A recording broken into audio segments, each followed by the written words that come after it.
Hey, what's up, YouTube? It's Richie from Boston. It's still the 13th of November, and for some reason, on the 13th, today, 11/13/17, every single different media outlet is releasing a story about transhumanism or AI, one way or another, including D-Wave. But this article from Sputnik News I found very odd because it's talking about Europe being late to the party.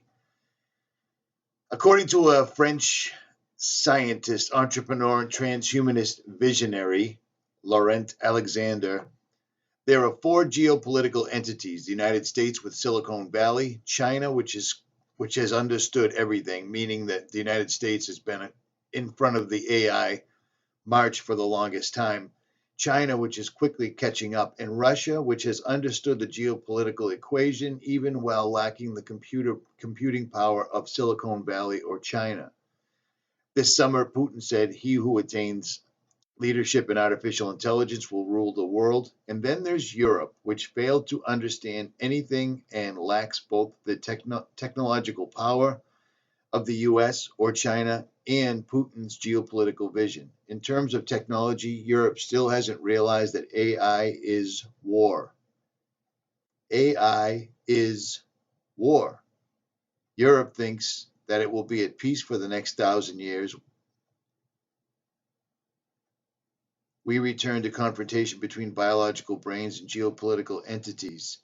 Now, that's not a bad idea, I guess. I mean, if you think that's what's really going on, but let me refer you back to something that I've seen for myself and taken pictures of for myself.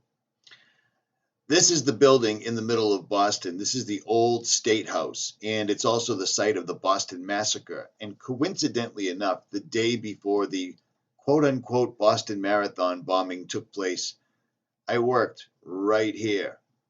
My truck was parked right behind here on the cobblestones, and I checked out this building extensively. This is the site of the Boston Massacre. This is the old State House. This is showing our freedom from Britain. And yet, to this day, when you stand here, here's the unicorn and here's the lion with the shackles on. Do you know whose shield of arms that is? Whose coat of arms? Well, it's not America, it's Britain. Thereby, they still own the United States, and pretty much everyone knows that because everyone goes googly-eyed over the royals, Princess Di, Prince Charles, all this nonsense, when these are the people that were oppressing us. That's who we broke away from, and yet they still hold the reins. And anyone that thinks any different, it's still sitting right here in front of everybody. You see what I'm saying? The royal family's coat of arms is right here.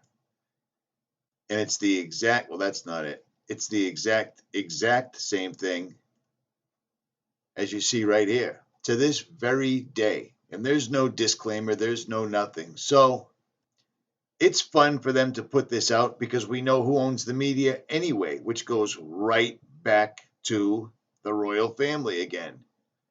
It's fun to read that article and think that England is in the Stone Ages or whatever you want to call it. But if America has it, Britain owns it, or the crown owns it. You got to love this right here too, huh? Right in front of my face. Let's take a peek at this while we're right here, shall we? Oh, isn't that lovely, huh? Check that out. The all-seeing eye right directly in the center. While some Silicon Valley technologists and maverick Christians embrace former Google and Uber Anthony Lewandowski's idea to create a God-based artificial to make society better. Oh my. So just basically everything myself, Nicholson, everyone that you've heard on the AI, the D-Wave, CERN, we're basically right. And now it's all coming out in mainstream articles. So there's that, which is why they have to shut us down and shut us up. Richie from Boston. Like, share, subscribe, or don't. I'm out.